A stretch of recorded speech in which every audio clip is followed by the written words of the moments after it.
Les autorités vont renforcer la répression sur les routes.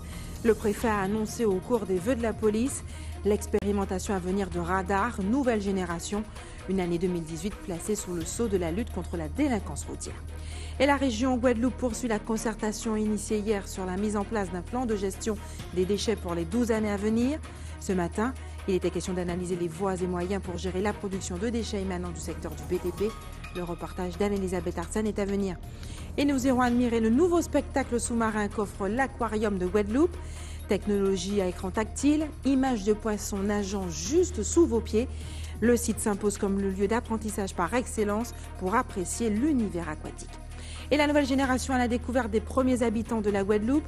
Les organisateurs de Moules en héritage avaient emmené les collégiens en balade historique au parc archéologique amérindien Watibi-Tibi.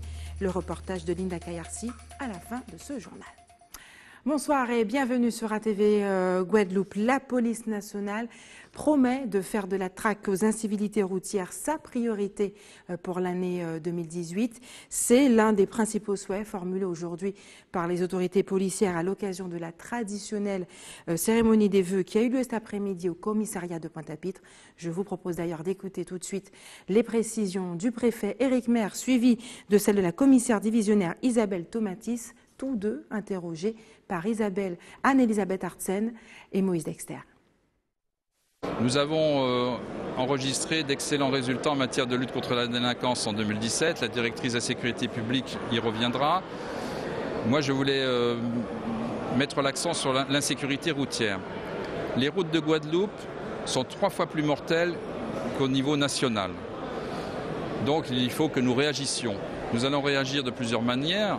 D'abord par la prévention. Je trouve que la prévention n'est pas assez développée en Guadeloupe et qu'il y a encore beaucoup à faire par le biais d'associations, dans les établissements scolaires.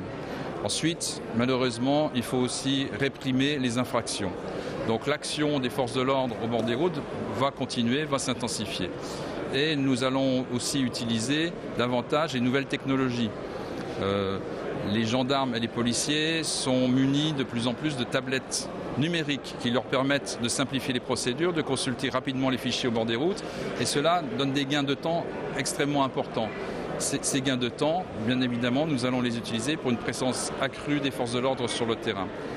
Et puis en matière de technologie, nous allons développer en Guadeloupe, installer un certain nombre de nouveaux radars, des radars de nouvelle génération.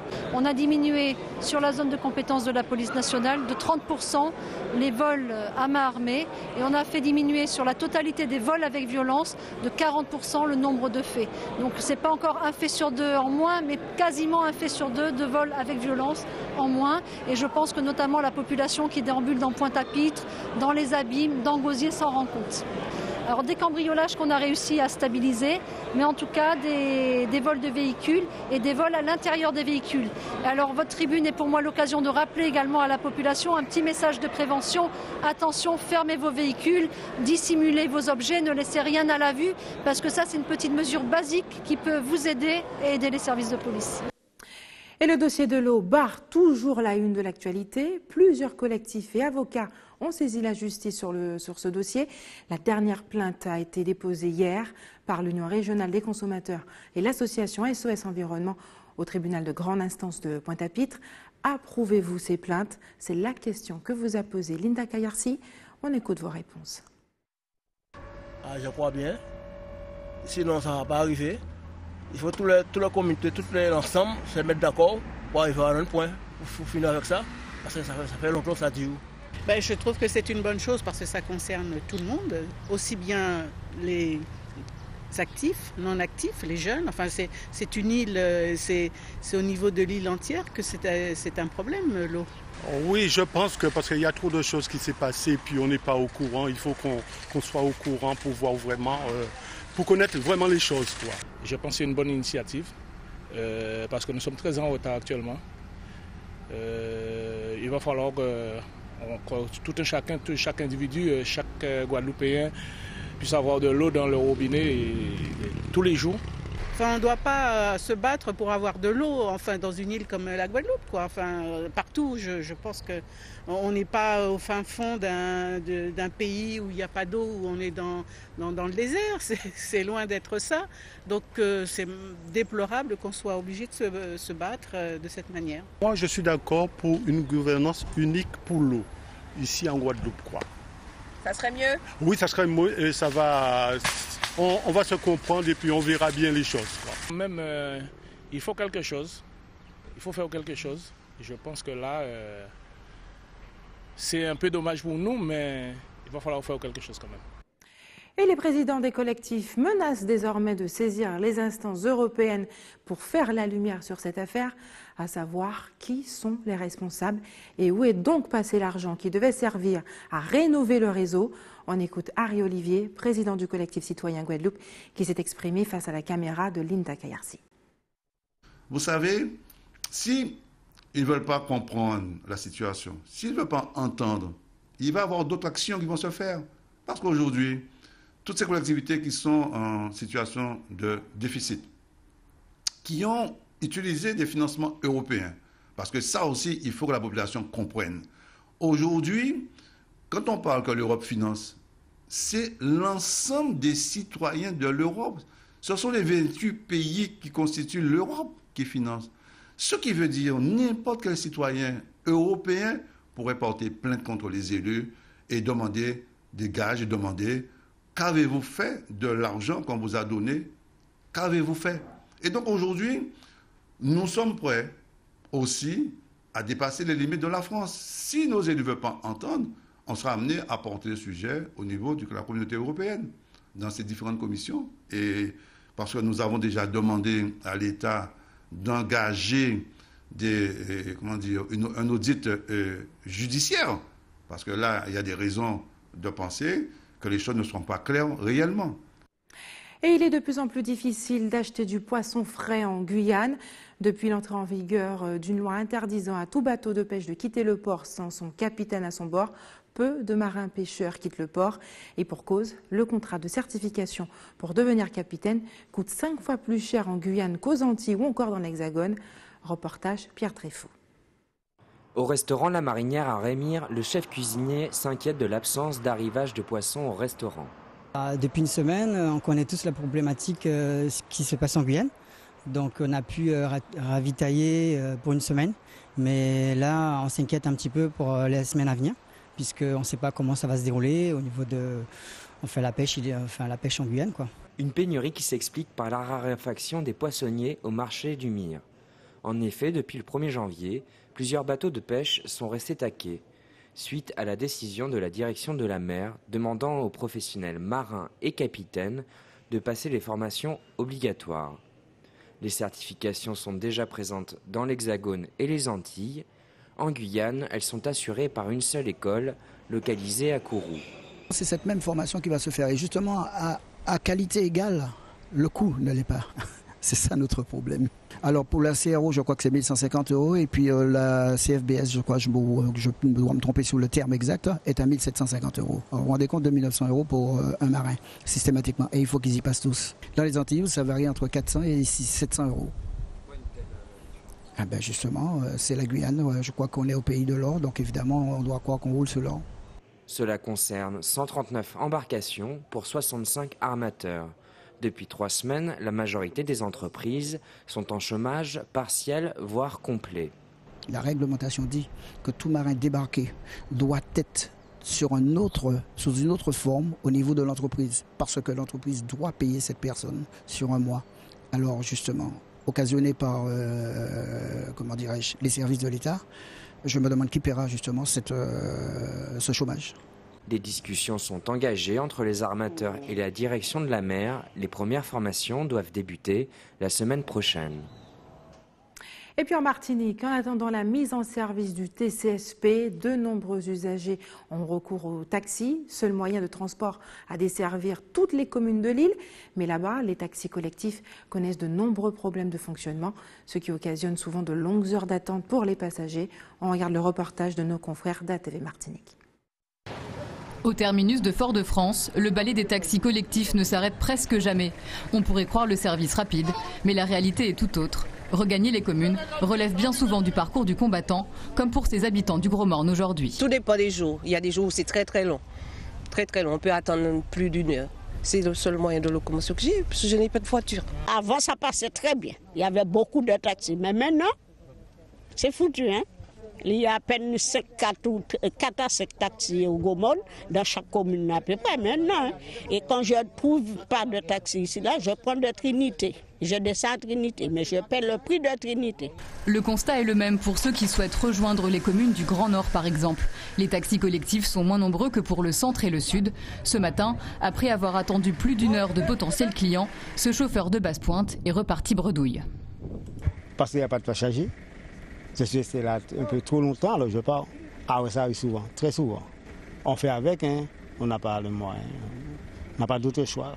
Il faut dire que les taxicos assurent un service public tout en étant à leur compte. C'est là où le bas blesse selon ce chauffeur de Saint-Pierre. En principe, c'est interdit par la loi.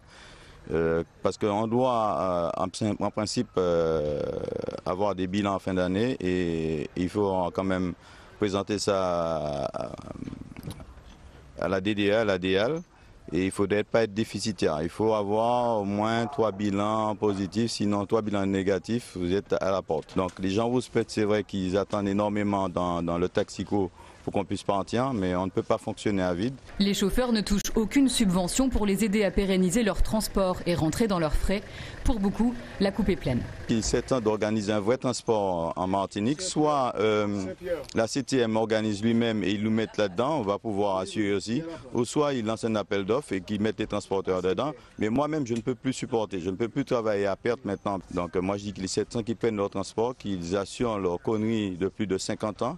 Parce que si c'est pour regarder, où sont les dotations qu'ils ont reçues pour l'organisation du transport depuis les années 50. Ils n'ont jamais reversé. Donc ils ont gardé ces sous-là, ils ont peut-être mangé entre eux, ou bien dispatché ailleurs, mais nous, on n'a pas eu ces subventions. Il faudrait que les élus sachent qu'ils nous doivent cet argent. Donc ils sont dans le droit de nous dédommager. Moi, je dis franchement, moi, je suis saturé après plus de 50 ans. Pour sortir de cette situation devenue inextricable, les chauffeurs espèrent aujourd'hui être enfin entendus des élus. En attendant, malgré les difficultés, ils assurent le service coûte que coûte. Et les ateliers de concertation sur le plan régional de prévention et de gestion des déchets se poursuivent à l'espace régional à Rézé. Aujourd'hui, il était question de dresser un état des lieux de la gestion qui est faite justement des déchets dans le secteur du BTP. Reportage Anne-Elisabeth Artsen, Moïse Dexter. Les professionnels du BTP réunis ce matin en atelier de concertation avec pour objectif élaborer le plan régional unique de prévention et de gestion des déchets. Ce matin, avec les institutionnels, les services de l'État et tous les acteurs privés et publics qui sont concernés par cette problématique, nous travaillons ensemble à faire le constat de la situation de la gestion des déchets dans le domaine du BTP pour voir quels objectifs peuvent être fixés dans le cadre de ce nouveau plan. La Guadeloupe doit donc s'adapter à cette nouvelle réglementation en termes de valorisation des déchets et ainsi trouver des solutions pérennes. Dans le domaine du BTP, vous avez de tout.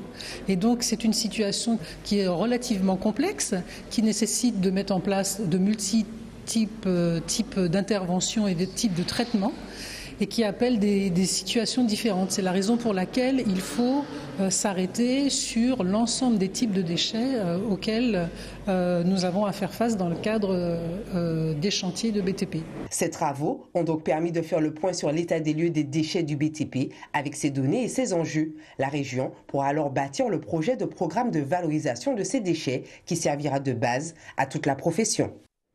Et restez sur ATV Guadeloupe dans quelques minutes. Vous découvrirez à quoi ressemble l'aquarium de Guadeloupe totalement repensé. Et puis balade pédagogique avec les collégiens de Saint-Dominique-à-Moule sur l'un des plus importants sites archéologiques de la Caraïbe, situé dans la ville du Moule. Quelle est la première chose que vous faites le matin en vous réveillant ? Pour beaucoup d'entre nous, le réflexe matinal est de consulter les réseaux sociaux. Le réseau social s'est imposé dans notre vie quotidienne jusqu'à rendre certains accros. Nous allons le voir avec le reportage de Yoann Boulard. Twitter, Facebook, Instagram, des applications qui font notre quotidien. Depuis quelques années, elles seraient même devenues le premier réflexe des 18-34 ans dès la tombée du lit. Je vais sur Snap, je regarde les filles qu'on m'a déjà envoyées. j'en vois d'autres pour entretenir les feux, bien sûr, quand même. Une routine bien huilée, quitte à revoir l'ordre de ses priorités. Et après, la douche, c'est ce que j'ai fait encore. Donc la douche, c'est pas prioritaire? Non, on les fait avant. Par feu, comprenez l'envoi d'une photo à un contact. 80% des adolescents consulteraient leur téléphone au coucher ou au lever. C'est aussi le cas de Lorenza, 15 ans, qui ne veut rien rater des actualités de ses contacts. Je message, je pars sur message. Oui, je vais direct, on ne sait jamais qu'est-ce qui se passe et tout. S'il y a quelque chose d'important, d'urgent, que les gens vont me dire ou quelque chose, je sais pas. 1h23 serait le temps moyen passé par les jeunes à surfer sur les réseaux. Une deuxième vie, cette fois 2.0, qui relate pourtant des situations réelles avec l'incontournable selfie. La plupart du temps, c'est pour moi parce que je me trouve belle et que j'aime bien me prendre en photo. Quand je sors, ou même quand je suis à la maison, que je suis maquillée ou bien coiffée en tout cas. Likes, notifications, tweets, chacune de ces stimulations incite à rester actif. Une sorte de reconnaissance virtuelle sur les plateformes sociales. J'ai beaucoup de j'aime, donc il faut que je fasse souvent des publications. Une construction de soi à travers le regard des autres. Des comportements parfois problématiques selon certaines études qui parlent de pollution mentale, de dépression ou encore d'addiction. Mais pas de panique selon ce sociologue, ces applications sont avant tout un moyen de communication. Les utilisateurs, eux, conscients de leur caractère éphémère. Pour le jeune, d'être liké ou de savoir qu'on aime ou qu'on aime ce qu'il propose, ce qu'il poste sur sa page, etc., est une preuve qu'il fait partie d'un réseau, qu'il est apprécié et qu'il est quelqu'un en fait. Si après 5 ans un jeune cesse d'être liké, il aura 5 ans de plus, il aura une maturité qu'il n'avait pas 5 ans avant et il aura compris le sens aussi de ce type de relation, de communication. Cependant, de tout ce qui nous sera proposé à l'heure du numérique, l'usage que chacun en fera dépendra surtout de l'équilibre et des formes relationnelles au sein des foyers et des familles. Et après 5 mois de travaux, l'aquarium de Guadeloupe rouvre ses portes au public, attirant près de 90 000 visiteurs par an. Le site pourrait bien voir son nombre de visiteurs considérablement augmenter. Technologie à écran tactile, images de poissons nageant juste sous vos pieds. L'établissement a largement investi dans les nouvelles technologies pour mettre les océans à votre portée. Visite guidée avec Yvan Lemar. L'aquarium de la Guadeloupe a fait peau neuve. Les 1200 mètres carrés de surface et les équipements ont été entièrement rénovés. Mais les changements ils sont totaux puisqu'on a complètement vidé le bâtiment, l'ancien bâtiment. Et on l'a complètement réaménagé avec une nouvelle scénographie, de nouveaux aquariums, une nouvelle muséologie. Tout est neuf. Il y a maintenant une 50aine de bassins d'une capacité de 20 litres pour les plus petits et 200 000 litres pour les plus grands. Les 260 espèces visibles ont été réparties en fonction des différents écosystèmes de la Guadeloupe. On a une approche qui était totalement différente. Il y a 30 ans, quand on a créé l'aquarium, 32 ans, on a acheté des aquariums et puis on s'est posé la question de savoir quels poissons on pouvait mettre dedans. Là, on a fait le cheminement inverse, on s'est posé la question de savoir quels étaient les messages importants que nous avions à faire passer et d'adapter nos expositions en fonction du discours que nous voulions avoir. Autre nouveauté, les nouvelles animations pédagogiques et interactives. Alors, les animations, il y en a partout. On essaye d'être un aquarium du 21e siècle avec beaucoup de nouvelles technologies, avec beaucoup de vidéos, beaucoup d'interactivité, puisque un aquarium, ça se visite traditionnellement les mains dans le dos et on ne fait que regarder. Là, on essaie de faire participer un petit peu plus les visiteurs. Cette réouverture marque le début d'une nouvelle dynamique pour l'aquarium. L'aquarium va évoluer surtout par ses collections, puisqu'on vient d'ouvrir, un peu comme du vin, un aquarium, plus c'est vieux, plus c'est bon. Donc on va avoir de nouveaux poissons qui vont arriver dans les semaines qui viennent. Mais on va déjà, en termes d'investissement, on va déjà essayer de réaliser cela, de les rentabiliser, de les amortir. Et puis on parlera de nouveaux investissements dans quelques années. L'aquarium de la Guadeloupe sera désormais ouvert tous les jours de 9h à 19h. L'objectif est d'accueillir entre 120 et 130 000 visiteurs par an. Et la 8e édition de la manifestation Gauzier-Val débutera dès ce soir avec un lancement officiel à l'auberge de la Vieille Tour et la grande parade prévue dimanche soir. Pour nous en parler, la directrice de l'animation et de l'attractivité territoriale de la Riviera du Levant nous a rejoint sur le plateau. Oriane Angélique, bonsoir. Bonsoir. Merci d'avoir accepté notre invitation. Alors, plus d'une vingtaine de groupes, en tout cas, est attendu dimanche dans les rues du Gauzier pour la grande manifestation Gauzier-Val. Mais quelle sera la spécificité de cette édition 2018 ? Alors, le Gauzier-Val a 8 ans, effectivement, et donc cette année, à nouveau, il y aura cette grande parade du 21 janvier. Et cette année, le Gauzier-Val démarre ce soir et s'étale sur environ 3 jours. Donc avec une parade, un déboulé de groupe à peau. Demain soir. Demain soir, voilà. Des projections samedi avec des conférences-débats autour de l'histoire du carnaval et des rétrospectives sur les éditions antérieures. Et le dimanche, la parade traditionnelle du Gauzier-Val qui démarrera à 15h dans l'après-midi et avec des accès pour tous, gradins, des accès pass touristes, voilà. Donc, il faut le dire, le concept de Gauzier-Val est inédit. Quand la ville du Gauzier avait lancé justement cette idée, car il est possible de participer à la parade grâce à 2 passes, le pass Gauzier-Val et le pass gradin. À quoi donne-t-il accès véritablement et comment se les procurer ? Alors effectivement, la ville du Gauzier avait mis en place un principe de pass. Donc le pass gradin donne accès à des gradins situés à proximité du jury, donc une perspective sans égale, notamment sur les chorégraphies qu'on aime tous voir. Et enfin, le pass touriste qui permet à ceux qui le souhaitent, qui sont de passage en Guadeloupe, de prendre part à un défilé au sein des groupes participants au Gauzier-Val.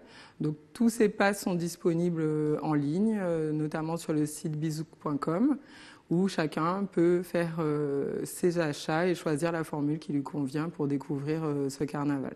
On le voit, la communauté La Riviera du Levant souhaite se démarquer. Vous venez de créer un label Carnaval.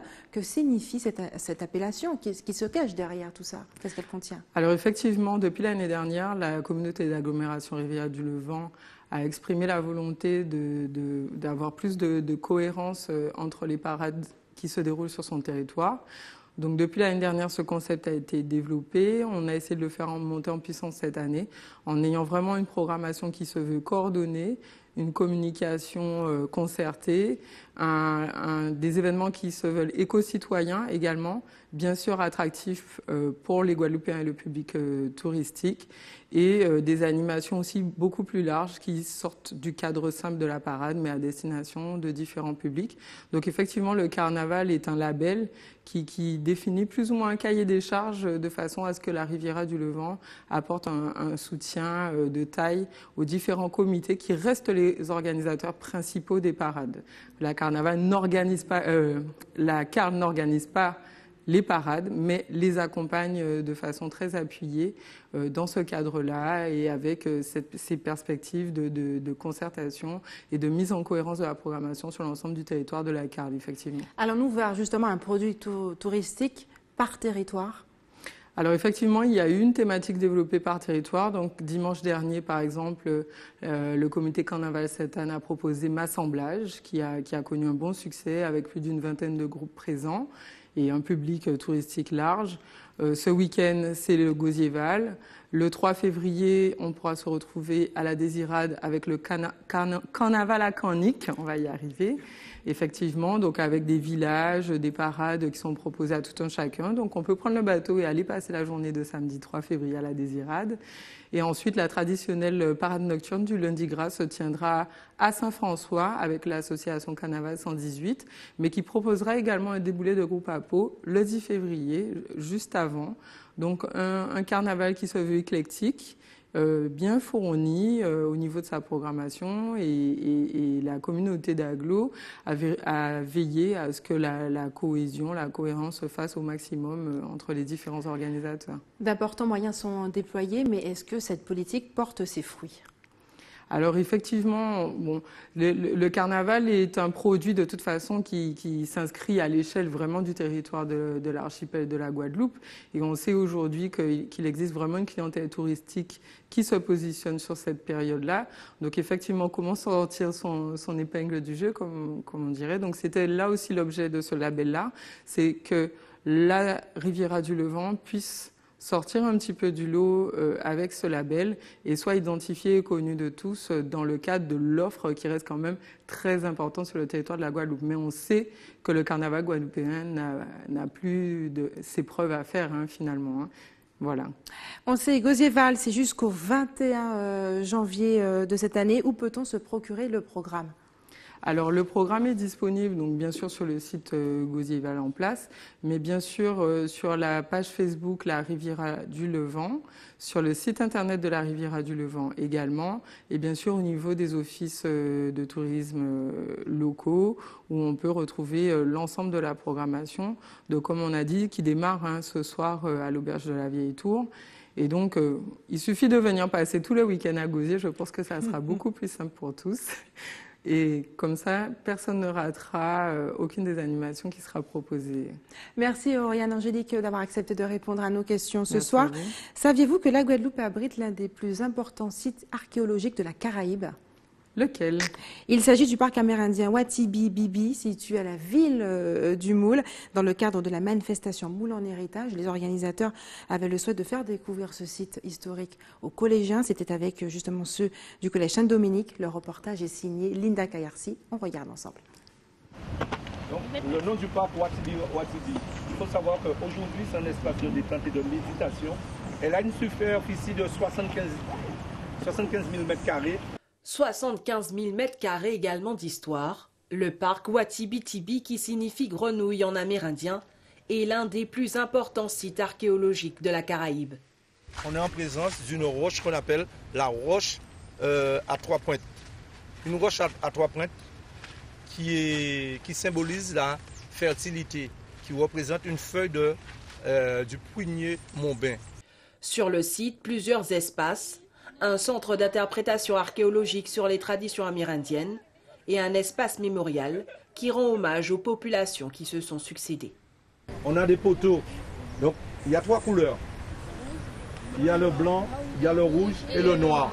Le blanc représente le peuple européen, le noir, la population guadeloupéenne d'origine africaine, le rouge, les Indiens. Oui, les Indiens. C'est le célèbre archéologue Edgar Clair qui a effectué des fouilles sur le site dans les années 1950 et a découvert, dans son sous-sol, des trésors archéologiques de grande valeur, dont une partie est exposée dans le musée éponyme. J'ai retenu que sur la Grande Terre, il y a des moulins et que dans le parc, il y a on va dire, des puits qui représentent les moulins. J'ai retenu que là en dessous de la table, de l'espèce de table, eh ben, on mettait le manioc, on le faisait bouillir, on le faisait cuire. Ensuite, j'ai retenu qu'il y a plus de 100, il y a 100 pierres ici. Plus de 500 ans d'histoire donc et un héritage patrimonial unique pour la ville du Moule. Nous sommes dans une logique de transmission. Il faut expliquer aux enfants, avant eux et avant nous, il y avait déjà une population et qui n'y sont plus, mais ils ont laissé un certain nombre de choses. Et donc le but pour nous, c'est de mettre en valeur, de transmettre. Dans le cadre de l'opération culturelle Moule en héritage, d'autres sites feront l'objet de visites, des petites perles, pour les amateurs d'histoire comme pour les novices. Et c'est l'heure des informations pratiques maintenant. C'est au tour des habitants de Saint-François et ceux du quartier de Carac aux Abîmes de faire des réserves d'eau avec des coupures prévues demain 18h et un retour à la normale prévu le lendemain à 6h. L'équipe de l'établissement français du sang vous donne rendez-vous demain face à la mairie du Moule sur le parvis de la mairie de 8h à midi et demi. Si vous avez des informations à nous communiquer, n'hésitez pas à nous appeler à la rédaction d'ATV Guadeloupe au 60 11 2 fois.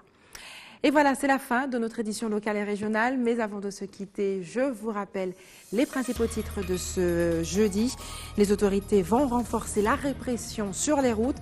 Le préfet a annoncé au cours des vœux de la police l'expérimentation à venir de radars nouvelle génération.